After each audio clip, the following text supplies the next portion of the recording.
একাগ্ৰ মন এটা বিপজ্জনক মন। যদি আপুনি চিন্তাটোক শক্তিশালী কৰিবলৈ সক্ষম হয়, তেন্তে হঠাতে তাৰ শক্তি প্ৰবল হৈ পৰে। তেওঁলোকে কেৱল দৃষ্টিৰে আপোনাক অসুস্থ কৰি তুলিব পাৰে। আমাৰ হাতত সহজ পদ্ধতি আছে। ই এক বৃহৎ সম্ভাৱনা।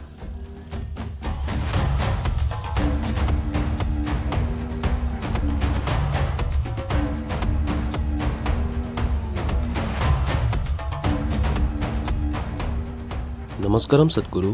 তেওঁলোকে কয় যে কুদৃষ্টিয়ে দুৰ্ভাগ্য আনে আৰু ক্ষতি কৰিব পাৰে। কুদৃষ্টি কি আৰু কুদৃষ্টিক ৰোধ কৰাৰ পদ্ধতি আছেনে? গতিকে এনেবোৰ বস্তু আছেনে? হয়। মানুহে কেতবোৰ বস্তু প্ৰভাৱিত কৰিব পাৰে। এই মুহূৰ্তত যদি মই এই পানীখিনিলৈ মাত্ৰ 1 মিনিটৰ বাবে চাওঁ, তেন্তে আজি আমি প্ৰমাণ কৰিব পাৰিম যে পানীৰ আণৱিক গঠন সলনি হ'ব।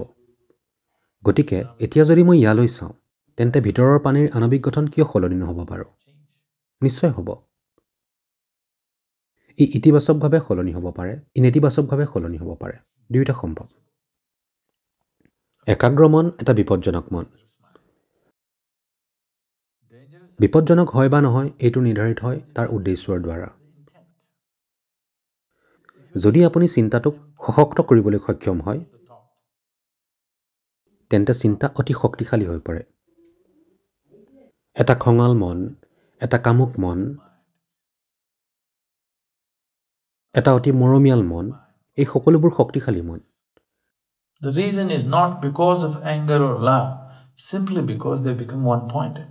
কাৰণটো খং বা প্ৰেমৰ নহয়, কেৱল মাথো তেওঁলোক একাগ্ৰ হৈ পৰাৰ বাবেহে। যদি কিবা এটা একাগ্ৰ হৈ পৰে, হঠাতে তাৰ শক্তি প্ৰবল হৈ পৰে।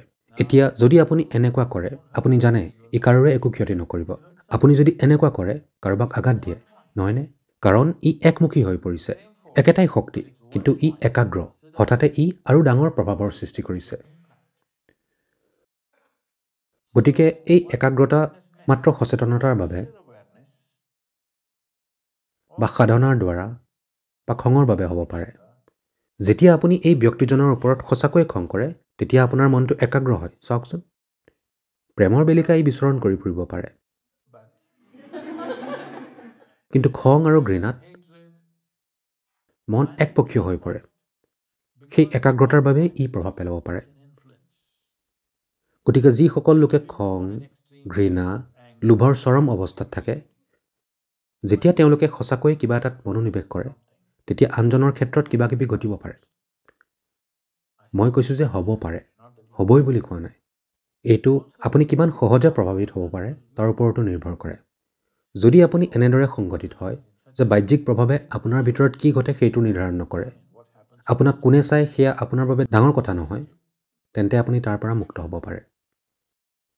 যদি আপুনি দুৰ্বল, কাৰণ আপুনি অহৰহ আপোনাৰ চৌপাশৰ সকলো বস্তুৰ দ্বাৰা প্ৰভাৱিত হৈ থাকে, যদি আপুনি এনে অৱস্থাত থাকে, তেন্তে সম্ভৱ যে কিছুমান বিশেষ মানুহে আপোনাক প্ৰভাৱিত কৰিব পাৰে। কেৱল আপোনাৰ ফালে দৃষ্টি দিয়ে আপোনাক অসুস্থ কৰি তুলিব পাৰে। এইটো একেবাৰে সম্ভৱ। কেতবোৰ মানুহ আছে যি কেৱল কাৰোবাক দৃষ্টিপাত কৰি মৃত্যু ঘটাব পাৰে। যদি আপুনি কেৱল কাৰোবাক চাই আনন্দৰ সৃষ্টি কৰিব পাৰে, তেন্তে আপুনি ইচ্ছা কৰিলে যন্ত্ৰণাৰো সৃষ্টি কৰিব পাৰে। জানেনে? মাত্ৰ এটা বেলেগ ছুইচ। এইটো আপুনি ব্যৱহাৰ কৰা টেপটোৰ নিচিনা। যদি আপুনি এইফালে ঘূৰাই, গৰম পানী, ঠাণ্ডা পানী। মনটো ঠিক তেনেকুৱাই। It can be used in many positive phenomenal ways. It's a tremendous possibility. ইয়াক বহুতো ইতিবাচক আৰু অসাধাৰণভাৱে ব্যৱহাৰ কৰিব পাৰি। ই এক প্ৰচণ্ড সম্ভাৱনা, কিন্তু মানুহে ইয়াক ভিন্ন ধৰণে ব্যৱহাৰ কৰিবলৈ বাছি লয়। আমি যিয়ে বনাওঁ, সেয়া জীৱন সমৃদ্ধিৰ কাৰক হ'ব পাৰে, সেয়া জীৱনৰ ৰক্ষাৰ কাৰক হ'ব পাৰে, যিয়ে জীৱনক সুন্দৰ কৰিব পাৰে। একেবোৰ বস্তুৰে জীৱন ধ্বংস কৰিব পাৰি, জীৱনক ভয়ংকৰ কৰি তুলিব পাৰি, নহয়নে? প্ৰতিদিনে এইটো ঘটি আছে। প্ৰযুক্তি আপুনি যিকোনো ধৰণে ব্যৱহাৰ কৰিব পাৰে। এইটোও ঠিক তেনেকুৱাই। এই শৰীৰ আৰু মনটোকো একেধৰণে ব্যৱহাৰ কৰিব পাৰি। সেইকাৰণে ভাৰতীয় মহিলাসকলে আগতে এটা ডাঙৰ পিন্ধিছিল আৰু ইয়াক বিশেষ সামগ্ৰীয়ে তৈয়াৰ কৰিব লাগিছিল। হালধি আৰু চূণ ব্যৱহাৰ হৈছিল, যাতে কোনো প্ৰভাৱ নপৰে।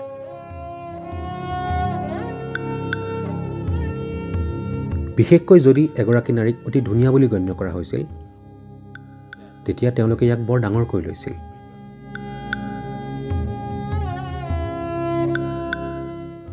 কাৰণ স্বাভাৱিকতে মানুহৰ চকু কাৰোবাৰ ওপৰত পৰে যাৰ এক বিশেষ শাৰীৰিক উপস্থিতি আছে, গতিকে ইয়াৰ দ্বাৰা তেওঁৰ স্বাস্থ্য আৰু মংগল বা যিয়ে নহওক কিয় প্ৰভাৱ পৰিব নালাগে, সেইবাবে তেওঁলোকে ইয়াক ডাঙৰ কৰিছিল। গতিকে যদি আপুনি নিজকে ধুনীয়া বুলি গণ্য কৰে তেন্তে আপোনাৰ এটা ডাঙৰ নিশ্চয় আছে। আপোনাৰ সৰু এটা আছে, মই বুজি পাওঁ।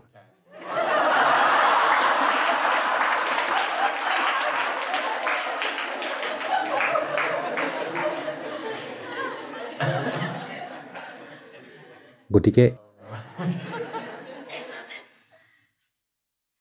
এই সকলোবোৰ কথাত সোমাই নাযাব, কাৰণ তেতিয়া আপুনি ভাবিবলৈ আৰম্ভ কৰিব, তাই মোৰ ফালে চোৱাৰ বাবে এতিয়া মোৰ পেট বিষ হৈছে,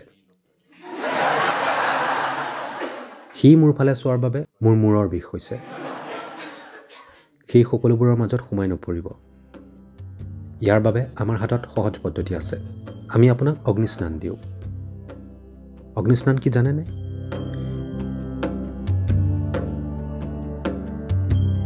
ইয়াৰ নাম হ'ল ক্লেশনাশন।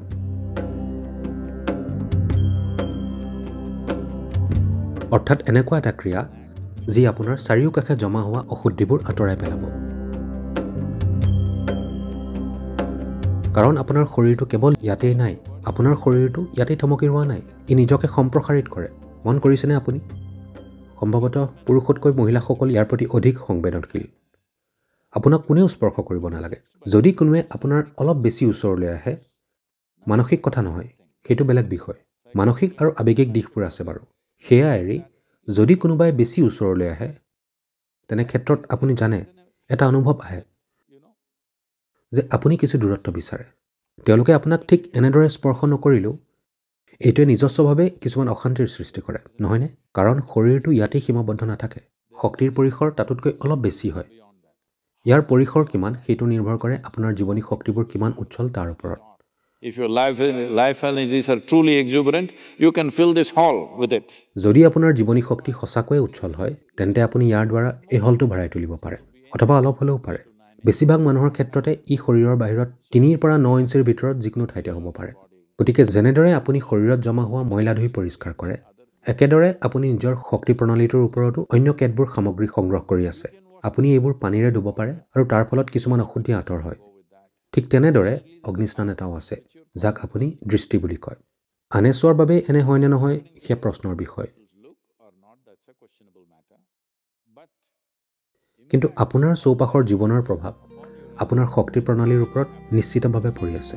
যদি আপোনাৰ মাজত কোনো ধৰণৰ আধ্যাত্মিক প্ৰক্ৰিয়া আছে, অৰ্থাৎ যদি আপুনি বিশেষ কিছুমান ক্ৰিয়া কৰি আছে অথবা কিছুমান ধ্যানৰ প্ৰক্ৰিয়া কৰি আছে, তেন্তে আপোনাৰ এই সকলোবোৰৰ প্ৰয়োজন নাই, কাৰণ আপুনি নিজকে ভিতৰৰ পৰা পৰিষ্কাৰ কৰিব জানে।